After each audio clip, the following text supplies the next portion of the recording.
Oilers took a huge swing yesterday. Sources say Rantanen had interest in coming to Edmonton, and things were well down the path of an extension of being agreed to.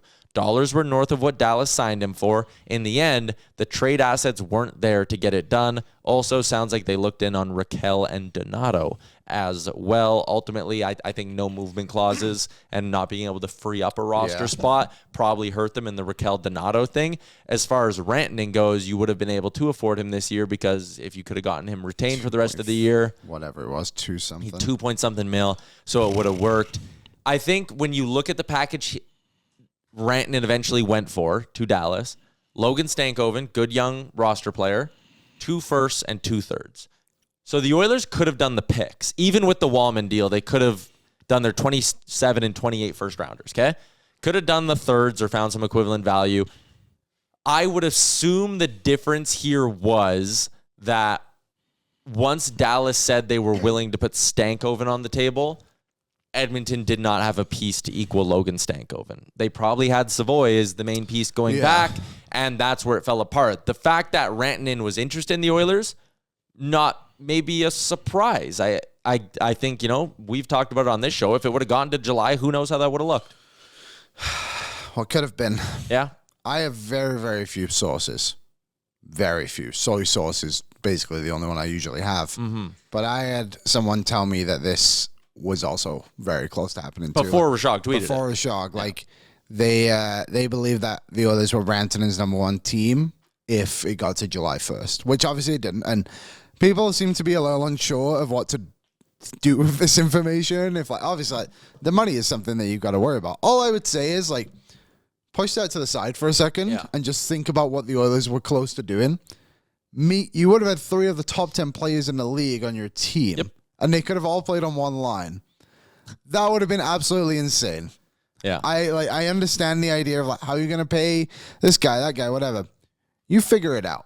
Mm-hmm. There is a way that the Oilers could have wiggled around this and done perfectly fine for themselves. So, sucks. Cap's also going up $1 bajillion, so that's quite helpful. But yeah, that would have been awesome. But also, too, I think the big takeaway for me on this is players want to come here. And that is awesome. Obviously, we've seen it for many years, and winning and losing games is obviously a big part of it. Teams and players around the league clearly think Edmonton is a destination to go win the Stanley Cup for obvious reasons. Yeah. And that's good. And that's why Mitch Marner will be signing here on July 1st. I'm out on that idea. I'm in on the idea of them calling him. I don't think it will actually happen, but I think they might. Hey, McDavid and him played on a line together. They did. They connected on the big one. Hey, the Oilers went pretty far on the idea of acquiring Mikko Rantanen. What do you make of that rumor and the idea that the Oilers at least discussed? But can you imagine in the playoffs if they would have been down by a goal and it's all right, we're loading up Rantanen, Draisaitl, McDavid on one line? That would have been bananas. I liked it a lot. I think if you're an Oilers fan, you're really excited about that. I like the fact they were in the conversation. I think that's just the general manager doing his job and going out there and trying to kick every tire and to see if something fits. And obviously, when there's a big fish out there, you want to be in the running for it.